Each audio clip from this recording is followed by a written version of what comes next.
मित्रांनो, तुमचं पुन्हा एकदा जीबी स्टोरी टेलर या यूट्यूब चॅनलवर स्वागत आहे।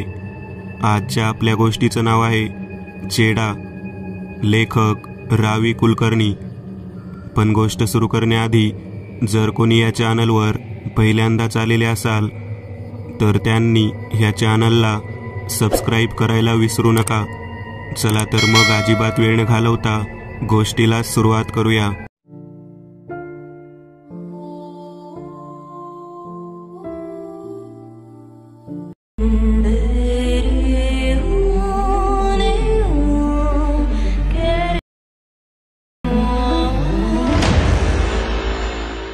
नयन शहा, वय 30 वर्ष, उभं आयुष्य समोर असताना लॉकडाऊनच्या फटक्याने परेशान झाला होता। काय करावे त्याला सुचत नव्हते। दीप्ती, त्याची बायको, बँकेत नोकरी करत होती। तिच्याच एकटीच्या जीवावर घर चालत होतं। कुटुंबात फक्त तो, दीप्ती आणि त्याची आई होती। कोरोनामध्ये आईचं निधन झालं तसं घरची लक्ष्मी गेली होती। घराला अवकळा येऊन घराची रयास निघून गेली होती। नयन मालाच्या निर्यातीचा व्यापार करत होता। महाराष्ट्रातील माल विकत घेऊन तो चढ्या दारात पंजाब, हरियाणा ह्या भागात तो विकायचा। त्यातून त्याला बऱ्यापैकी फायदा होत होता। पण जसजसा कोरोनाचा प्रादुर्भाव वाढू लागला तसतसा त्याला फटका बसू लागला। दिवसेंदिवस त्याचे कर्ज घेण्याचे प्रमाण वाढत होतं। 2 वर्षात तो कर्जबाजारी झाला होता। बँकेने कर्ज परतफेड न झाल्याने त्याच्या मालकीच्या एकमेव घरावर जप्ती आणली होती। झालं, जेवढं होतं ते सगळं गेलं होतं। रोजच्या या दृश्याला ती विटून गेली होती। रोज रोज नवनवीन कंपनीच्या ती जाहिराती आणून देत होती। पण नयन कुणाकडेही पुन्हा नोकरी करायला तयार नव्हता। आता दिवसभर भाड्याच्या खोलीत राहून तो दारू पीत बसू लागला आणि दीप्ती दिवसभर काम करून 4 पैसे घरात आणत होती। दीप्ती रोजप्रमाणे घरात आली। नयन टेबलवरील बाटलीतून ग्लासमध्ये दारू भरत होता। तिने आत येऊन त्याच्या हातातला ग्लास खाली फेकला। हे काय सुरू आहे तुझं नयन? अरे, असं घरात बसून दारू ढोसल्याने कुणाचं भलं होणार आहे? आधीच कर्जाचा डोंगर करून ठेवला, तो फेडायचा सोडून घर कोंबड्यासारखा घरात बसून असतोस।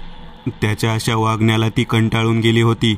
पण नयनने तिचं ऐकून न ऐकल्यासारखं केलं आणि जमिनीवर पडलेला ग्लास उचलत पुन्हा दारू ओतू लागला।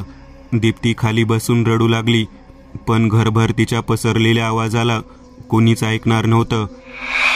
तेवढ्यात दार वाजलं। तशी ती सावरत उठली आणि डोळे पुसले। नयन त्याच्याच धुंदीत होता। ती दाराजवळ गेली। बाहेरून 4-5 माणसांचा गोंगाट ऐकायला आला। तशी ती घाबरली। कदाचित दाराबाहेर कोण आहे याची तिला चाहूल लागली असावी। तिने भीत भीत दाराची कडी काढली। धिपाड शरीर कमावलेले 2 माणसे त्यांच्या टपोरी पोरांबरोबर उभे होते। त्यांनी क्षणार्धात दीप्तीला धक्का देऊन आत प्रवेश केला।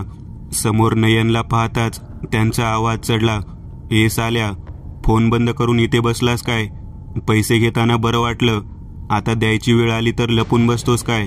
म्हणत त्यांनी नयनला मारायला सुरुवात केली। दीप्ती मध्ये जात त्यांना नाहक थांबवण्याचा प्रयत्न करू लागली। नयन त्यांचे पाय पकडत होता। "मला सोडा, मला मारू नका, मी देतो तुमचे पैसे, लवकरात लवकर देतो। हे बघ, जर ह्या महिन्यात तू आमचे घेतलेले 20 लाख दिले नाहीत तर तुझ्या बायकोसोबत तुला मारून टाकेन, समजलं?" नयनला अर्धमेलं करून ते तिथून निघून गेले। दीप्ती स्वतःला सावरत दार लावून घेतले आणि नयनचं डोकं मांडीवर घेत रडू लागली। रोजच्या ह्या प्रकाराला दोघेही त्रासली होती। काय करावं ते सुचत नव्हतं। अखेर नयन उठला आणि दीप्तीने सकाळी दिलेल्या जाहिराती तपासू लागला। त्यात एका MBA झालेल्या व्यक्तीसाठी जागा रिकामी होती। अंबिका मिल, ती कंपनी घरापासून जवळच होती। त्याने पेपर खाली ठेवत दीप्तीजवळ गेला। तिची हानवटी पकडत तिची माफी मागू लागला। "मी चुकलो दीप्ती, माझ्यामुळे तुला सगळं भोगावं लागलं। इथून पुढे असं होणार नाही। मी उद्या तिथे जातो, मुलाखत देतो। त्यांनी मागितलेला अनुभव माझ्याकडे आहे, त्यामुळे तिथे जॉब मिळू शकतो। आपण एक नवीन सुरुवात करूया." नयनच्या तोंडून 2 वर्षातून पहिल्यांदा असे सकारात्मक उद्गार ती ऐकत होती। त्याच्या मिठीत जात ती रडू लागली। आता सगळं व्यवस्थित होणार असा भाबडा भ्रम तिचा झाला होता। पण नियतीने मांडलेल्या सोंगट्या कशा फिरणार आहेत याची तिला जाणीव नव्हती. दीप्तीने त्याला उठवत सोफ्यावर बसवलं. राहिलेली दारू तो पीत होता. ती किचनमध्ये गेली. दोघांसाठी जेवण बनवून तिने आनंदाची बातमी तिच्या एकमेव मैत्रिणीला म्हणजे सरिताला दिली. फोन झाल्यावर दोघेही जेवून झोपले, एका सकारात्मक सूर्याच्या अपेक्षेत. सकाळ झाली. नयनने उठून आंघोळ केली. इस्त्रीचे फॉर्मल कपडे घालून तो मुलाखतीसाठी तयार झाला. आज दीप्तीही प्रचंड खुश होती. ह्या 2 वर्षात पहिल्यांदा ती हसत होती. तिने नयनसाठी नाश्ता बनवला. तो घेऊन नयन कंपनीच्या दिशेने निघाला. तिथे गेल्यावर चौकशी कक्षात त्याने वर्दी दिली. काहीच वेळात मुलाखतीसाठी त्याला आत बोलावलं. अगदी 15 मिनिटात तो बाहेर आला. त्यावर दिवाळखोरीची कारवाई झालेली असल्याने त्याला कंपनी घेऊ शकत नव्हती. तो बाहेर आला. दीप्तीला फोन करून त्याने सगळी माहिती दिली. निराश होत तो नशिबाला दोष देत घराकडे निघत होता. रस्त्यावर रिक्षाची वाट बघत थांबला होता. तोच त्याच्या कानावर आवाज आला. अरे हो, त्यालाही चेडा मीच दिला होता. बघाच कसा मालामाल आहे. सुरुवातीला जातात पैसे, पण नंतर वसूल होतातच की. त्यावर दुसरा माणूस म्हणाला, मलाही तेच वाटतं यार.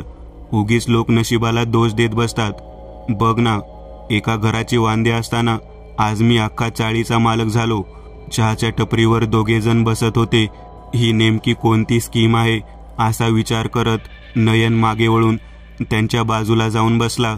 3 चहा दे रे म्हणत त्याने हॉटेलवाल्याला हुकूम दिला. नमस्कार, तुम्ही आता काय सांगत होता? आणि मालामाल करणारा अशी कोणती स्कीम आहे? मलाही कळू द्या की थोडं, म्हणत त्यांच्यात सामील झाला. त्यावर समोरील गृहस्थ सांगू लागले, साहेब, ही स्कीम नाही, हा अघोरी विद्येचा एक प्रकार आहे. धावजी पाटलाचा चेडा म्हणतात याला. एकदा तिथून हा भारून आणला की घरात आतोनात धन येते आणि भार संपायच्या आत त्याला विसर्जित करावं लागते. नयनला हे सगळंच नवीन होतं. त्याने आतुरतेने विचारलं, अच्छा, असं आहे होय. बरं, मला सांगा, हा कुठे मिळतो? आणि तो आपल्याला एवढं देतोय तर त्याच्या बदल्यात त्याला काय हवं असतं? त्यावर तो गृहस्थ जरा चाचपडत बोलू लागला, फार काही नाही. दर अमावस्याला एक नैवेद्य द्यावा लागतो. एक शिजलेली कोंबडी आणि दारू. इथे प्रत्येक चेड्याचे वेगळे नियम आहेत. तुम्ही कोणता घेताय त्यावर आहे की कोणता नैवेद्य त्याला द्यायचा आहे. नयनने बऱ्यापैकी माहिती आता काढली होती. तो चेडा जो मांत्रिक देतो त्याचा नंबर, पत्ता, पैसे सगळं घेऊन त्याने रिक्षातून त्याचं घर गाठलं. धुराने अख्खं घर माकलं होतं. कसला तरी उग्र दर्प त्याला येत होता. नाकातून सर्वांगात प्रवेश करणारी ती खरंच विषारी हवा होती. एका होमकुंडासमोर एक मांत्रिक कसले तरी मंत्र म्हणत बसला होता. धिपाड शरीराचा, केस खांद्यापर्यंत आलेले, काळा देह कसली तरी पूजा करत होता. नयनची चाहूल लागताच त्याने डोळे उघडले. नयनला डोळ्यानेच समोर बसण्याचा इशारा केला. होमातल्या समिधा संपल्याने धूर आता कमी झाला होता. धुसर दिसणारा तो माणूस आता स्पष्ट दिसू लागला. ते सगळं वातावरण बघून नयन घाबरून गेला होता. बोल, काय काम काढलंस? का आला इथे? त्यावर नयन बोलू लागला, मला उमाशंकरकडून तुमचा पत्ता मिळाला. मलाही हवा आहे तो चेडा. तोच खरेदी करायला आलोय. त्यावर तो मांत्रिक नयनकडे निरखून बघत म्हणाला, कशाला हवा आहे तो? आणि तुझ्याने त्याची पूजा होईल का?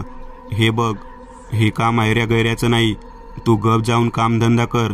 भरलेला चेडा सांभाळणे सोपी गोष्ट नाही. पण जिद्दीला पेटलेला नयन काहीच ऐकून घ्यायला तयार नव्हता. त्याने शेवटी स्वतःचेच खरे करत त्याने तो चेडा घेतला.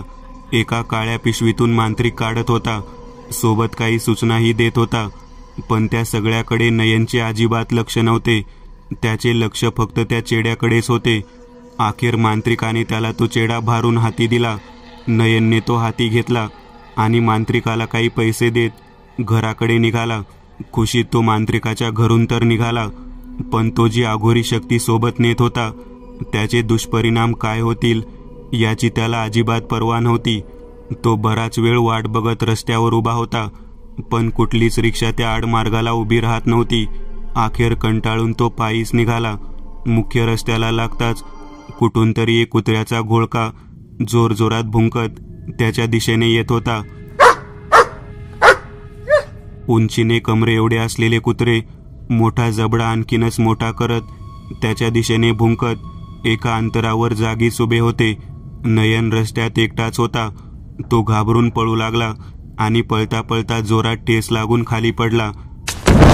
तोच त्याच्या हातून काळ्या कपड्यात बांधलेला चेडा घरंगळत खाली पडला आणि मोठा अनर्थ झाला.